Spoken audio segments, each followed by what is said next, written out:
Hello, ladies and gentlemen, and welcome to Peanut Productions. We're in a new week, new day, and we're going to be doing the interviews today. As much as I would love to have interviewed our one-third of our founders, sadly, he could not make it. Next time, Rune, next time. So, instead, I got one of our bigger members. They are quite new, but they have certainly cemented themselves.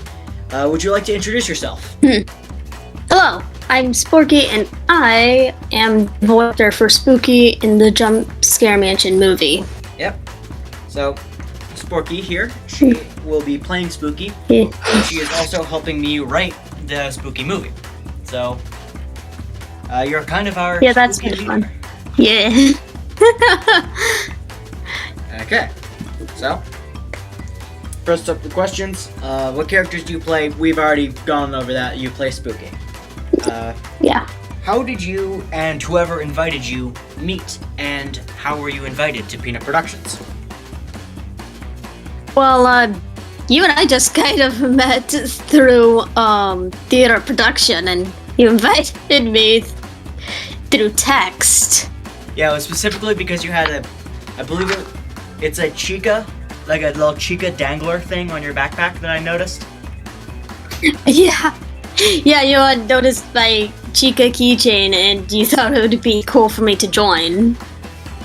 And I haven't regretted it so far, so it's perfect. Okay. Yeah. How long have you been in Peanut Productions?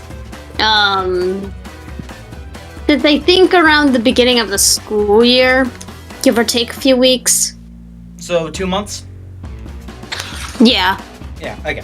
more or less. And how long have you been playing the games that Peanut Productions is making its movies based off of? Spooky's Jump Scare Mansion, Five Nights at Freddy's, Doki Doki Literature Club, Bendy and the Ink Machine. Well, for Bendy, I haven't played that in a good few years. Same with FNAF and Doki, but I have been playing Spookies quite rigorously for the past, 2-3 years. I mean, we're in quarantine, got nothing else to do. Well, I was going to ask what your favorite series was, but you just answered that for me. Yeah, pretty much. So far, what has been your experience with Peanut Productions and its crew? All good. Honestly, I find the memes that you guys share to be very funny. Do you have a favorite one? But honestly, I can't say. They're all fun. Okay. However, the stuff that's in cursed images and the quote book are my personal faves. If I had to pick one or two. Makes sense. So,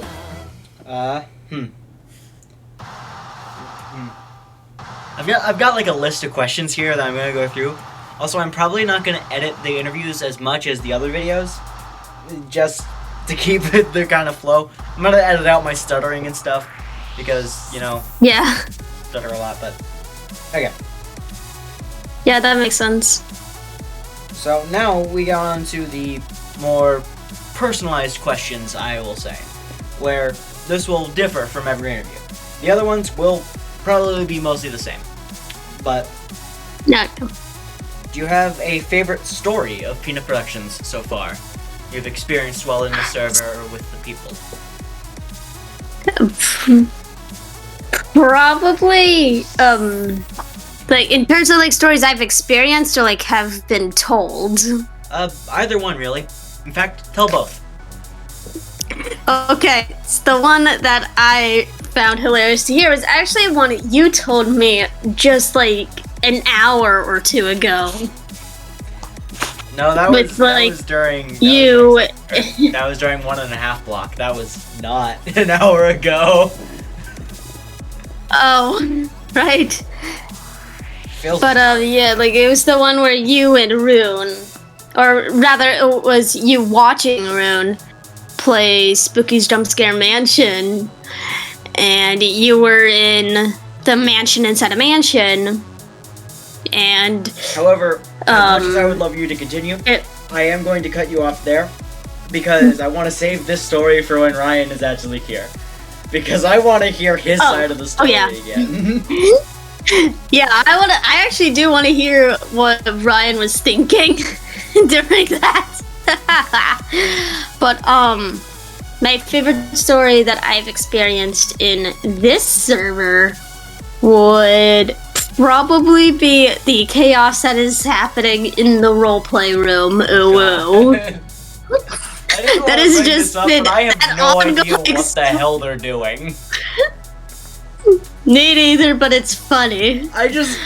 And I am not going to touch that thread. Not gonna touch that. No. Oh, that kind of sounds weird.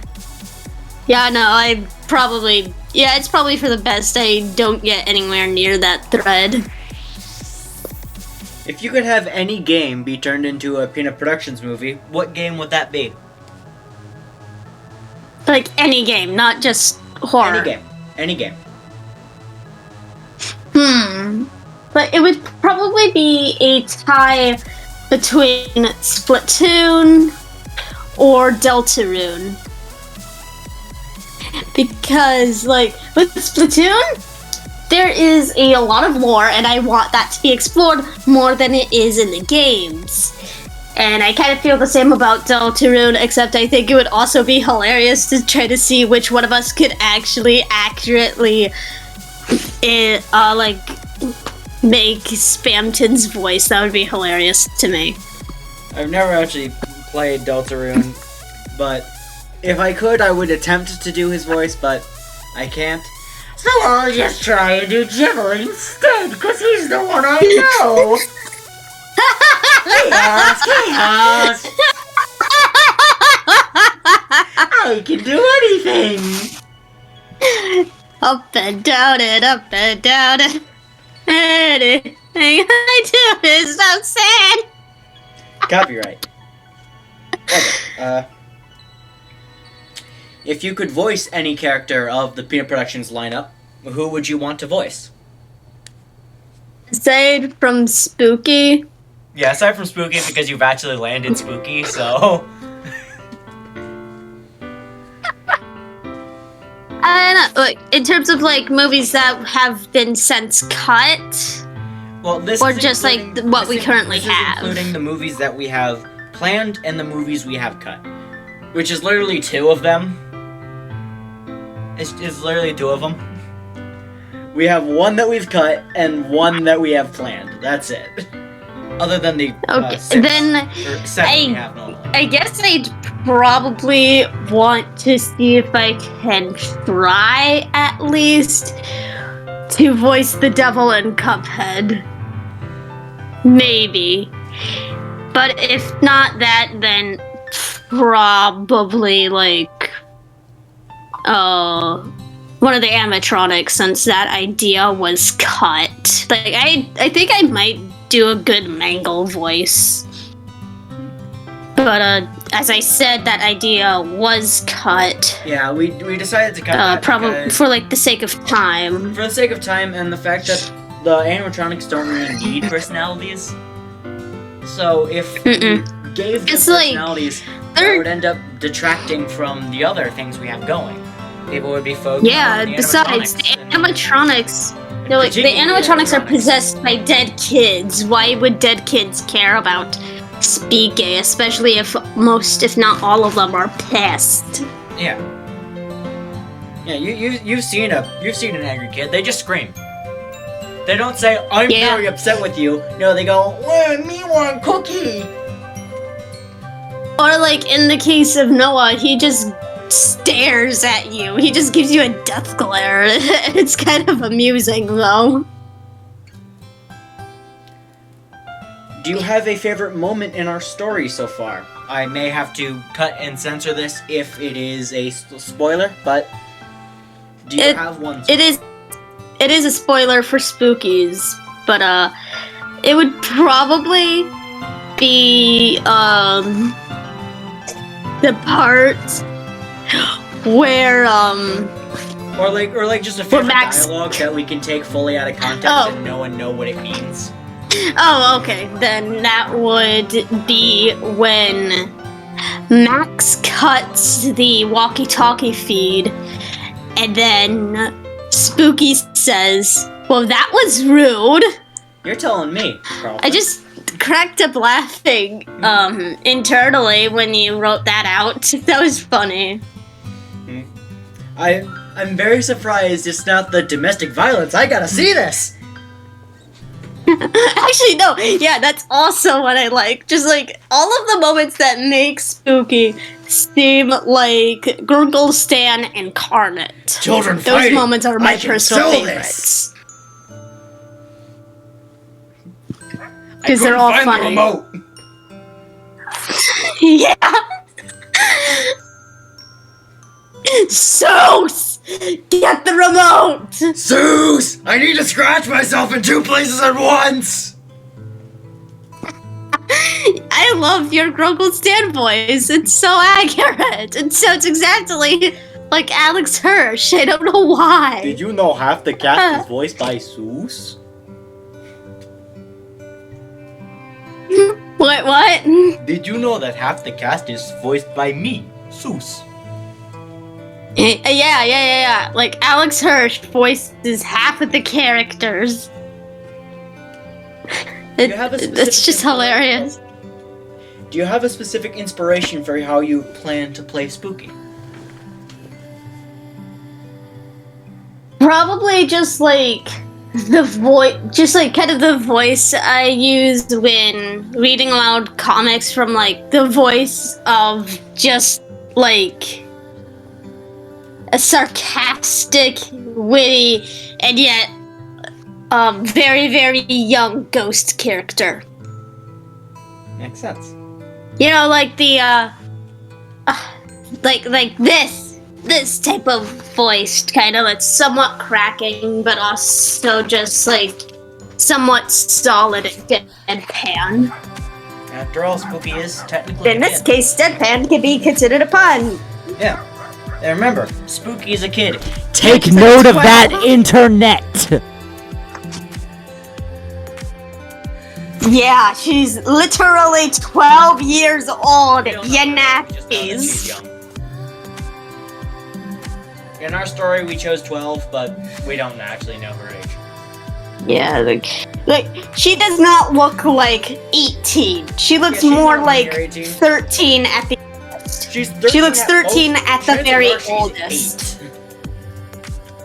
8. Yeah, like youngest 8, oldest 13. No, youngest would be. I would say youngest would be 6. I would Yeah. estimate 8 because around 9 is when you start getting that early angst of where you want to be like, I'm not cute, bit, when you really are. But at like 8 and 7, Like, I'm you're still not at the cute, stage where I'm you would nickname scary. yourself There's a Spooky difference. because you wanted to be scary.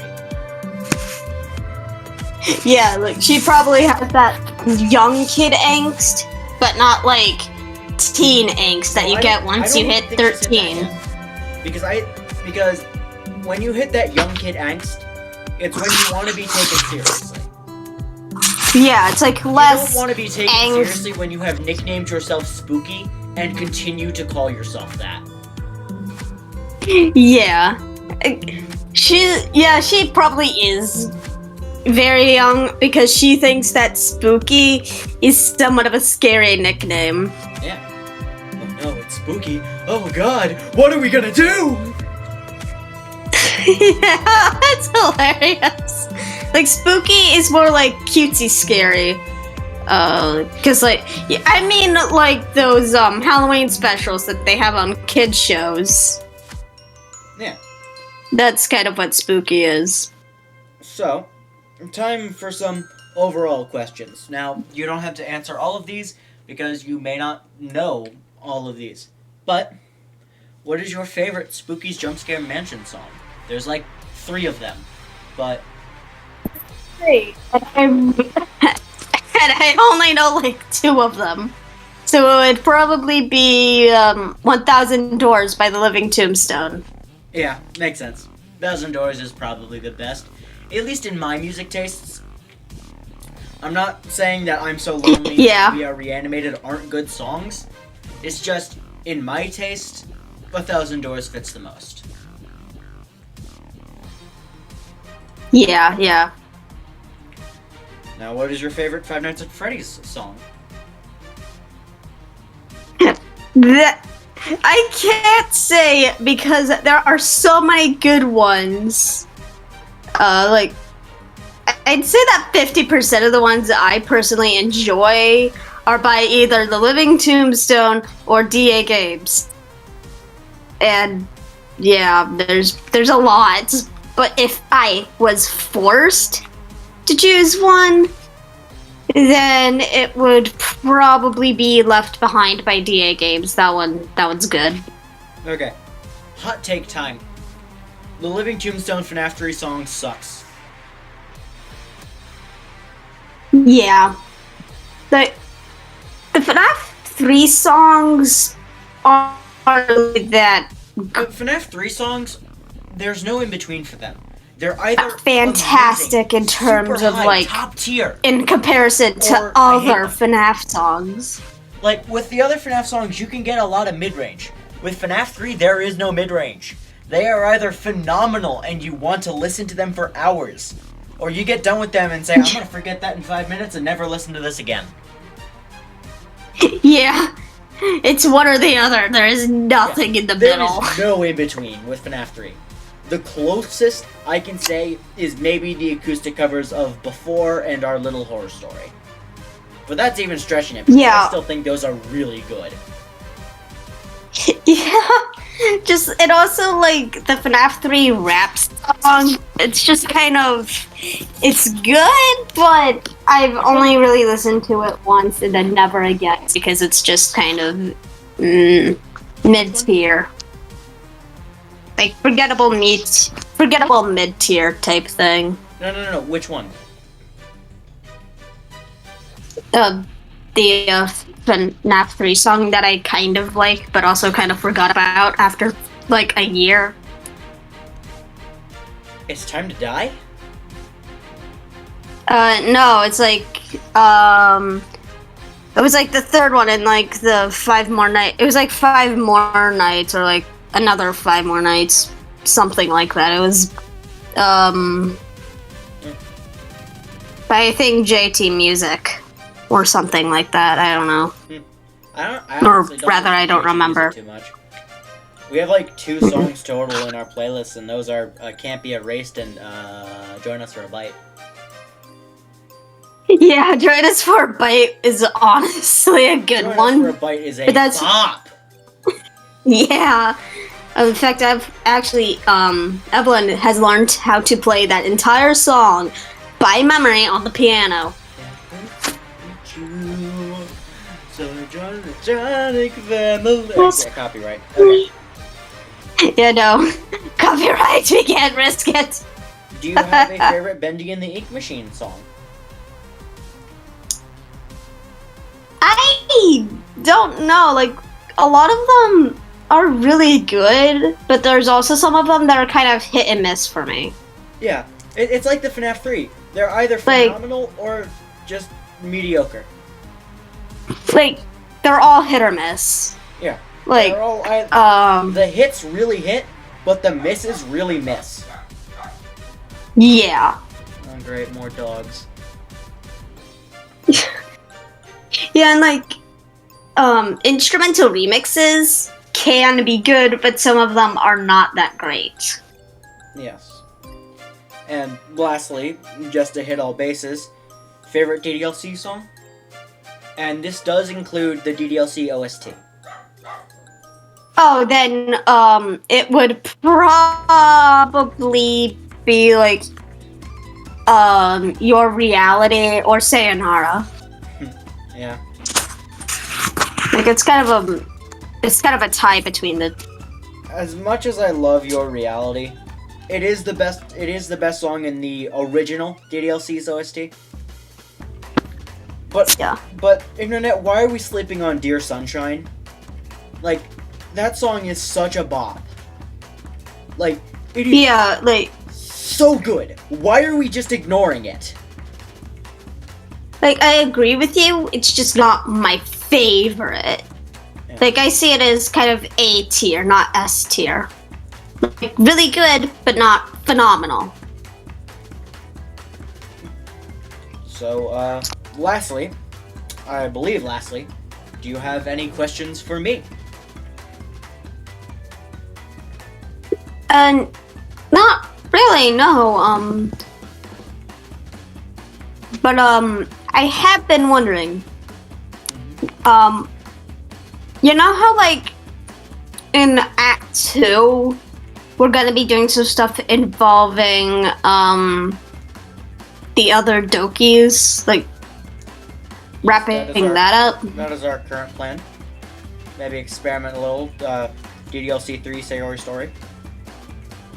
Hypothetically, would that just be the end of that story and we're just going to, like, do other movies, like, that aren't really connected to each other at all? Kind of like how us... With our current plan, it's not necessarily going to be the end of the stories. Sure, there's going to be a new set of games and a new set of films, but I'm hoping that we can keep our old series alive in a way that doesn't make them stale.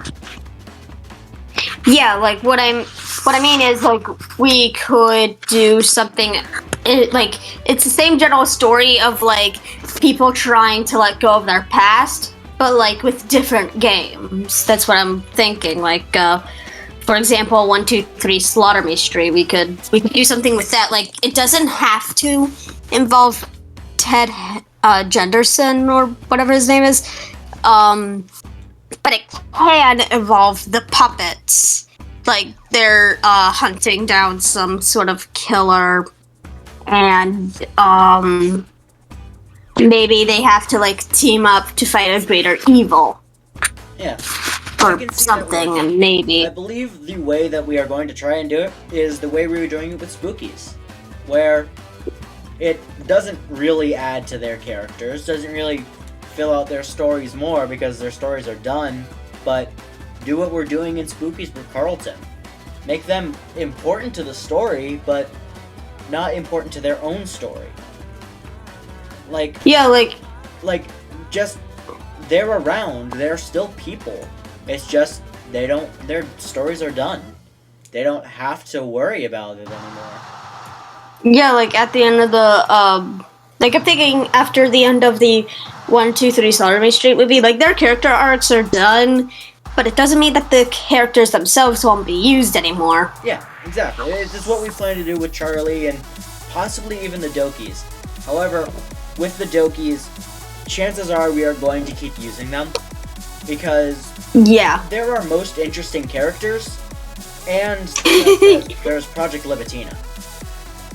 Yeah, like, which was never picked up on. We're gonna be doing something with it. Like, there was, and honestly, I just kind of feel it was a lost opportunity that Project Libitina never really turned into anything. It has been confirmed that it is still in the works. Okay, yeah, so it was probably just, like, However, put in hiatus. It wasn't really put in hiatus, it's just the pandemic stalled it extremely. So yeah, like, kind of a hiatus. DDLC Plus was released. DDLC Plus was originally going to be a DLC. Well, I believe it was originally going to be a DLC for DDLC, which I wish it was, so that way it could be the DDLC DLC.